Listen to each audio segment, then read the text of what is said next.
Hey guys, so we are over at Universal's Endless Summer Surfside Resort. There are two parts of Endless Summer, Surfside and Dockside. This is Surfside, which is only two buildings, so a smaller resort. And this is the 2-bedroom suite. This is also an ADA, a handicap accessible unit, so you will see minor changes. One thing I love about this room, this is the 2 bedrooms. You have the 2 queen beds here in the main room when you walk through the door. You have the TV. Now, this is actually electric for the curtains, which in the video I didn't get to work, but I promise it works. I was able to get it to function after I stopped recording. It just was something silly. But great views. Those windows are all the way up to the ceiling, so they are always great views. This was a pool view, and unfortunately we were here at night. This is the quote-unquote master bedroom. You can see the pool here that I was talking about, and it is a surfboard shape, which of course we're at Surfside. This is also a queen bed. Now these beds were a little bit lower, which I think is because we were in a handicap. There was also a little closet there. Honestly, could hang up maybe a couple days worth of clothes.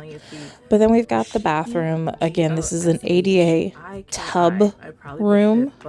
So the bathroom is going to be a bit bigger to hold those handicapped people. There is no storage under the sink, again, because this is handicapped. But one thing that's great about the 2-bedroom suite is this little kitchenette here. So you do have some shelving for like snacks, microwave, mini fridge, little sink, and underneath all the bags is a little picnic table. Great at Surfside. Sounds weird, but I promise it's good. Then of course we've got a Wagyu bun. How can you go wrong with a steamed bun? Can't wait to try it. That is the new thing. I have not had that yet. This right here though is the sushi donut. It has been around every year.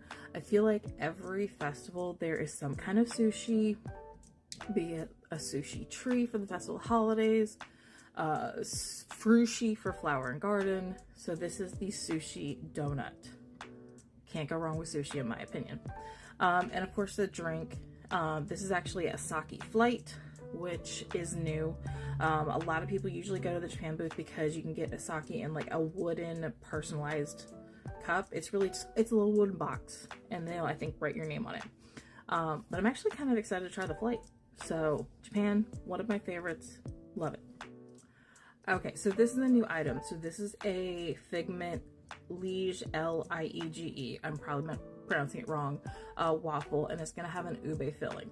Now, one thing I've noticed in 2024 is every festival there seems to be some kind of one of these Liege waffles. The waffles are delicious. They're in Connections Eatery.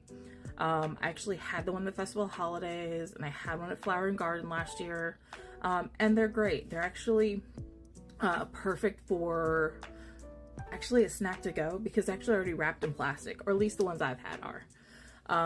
So this is good, and I'm actually excited to kind of try an ube filling because I've heard they're actually pretty good. So this is a new item over at Connections Eater.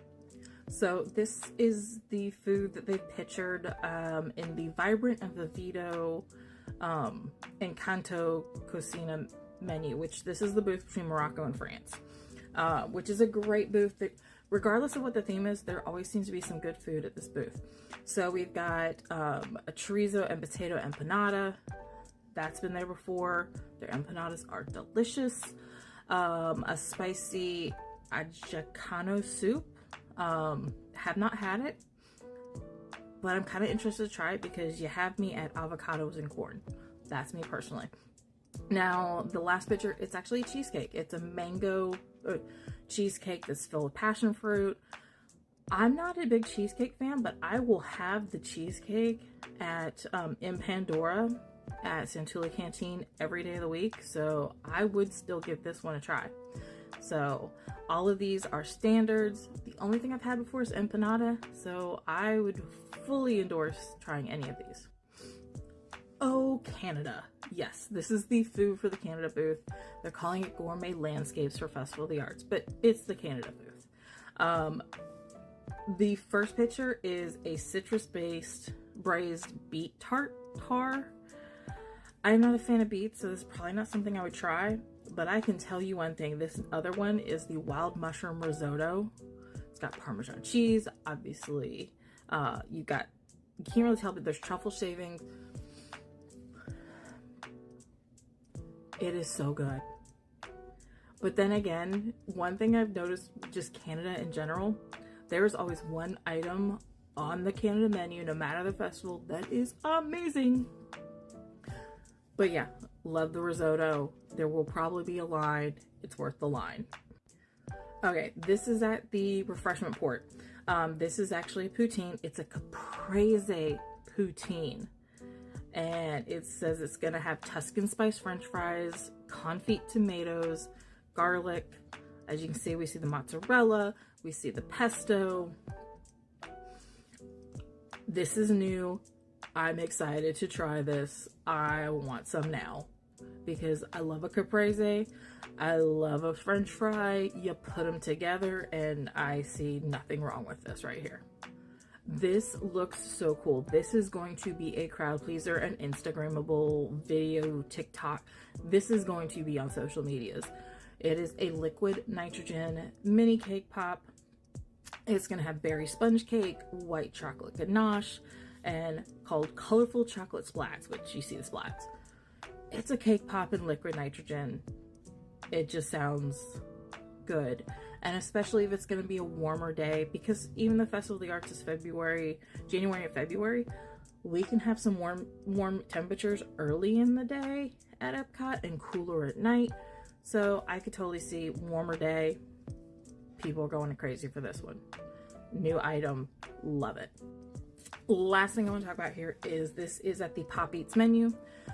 This is the tomato soup with grilled cheese. This is always super popular. Now this picture actually is the tomato soup with a pimento cheese, bacon, fried green tomatoes, grilled cheese. So at Pop Eats, you're gonna have two options. And yes, they only have two options at Pop Eats because that's how popular the grilled cheese and the tomato soup is every year.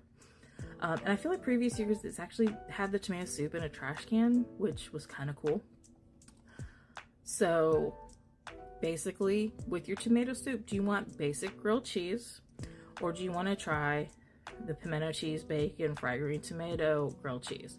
Neither one of those items are new. If I don't like pimento cheese. I've tried it. I live in the South. I've tried it. It's just not my vibe. But everything else about that grilled cheese, I would be all about. So I'd be willing to give it a bite, but I'm not sure how I feel about that. But this is a returning favorite, in addition to just the regular grilled cheese. So that's my quick rundown of what they've showed us for the foodie guide at Epcot's Festival of the Arts, which starts on the 17th next Friday. Is it too early to pack my bags? Because I'm hungry. I want this food now. All right, guys. See you next time.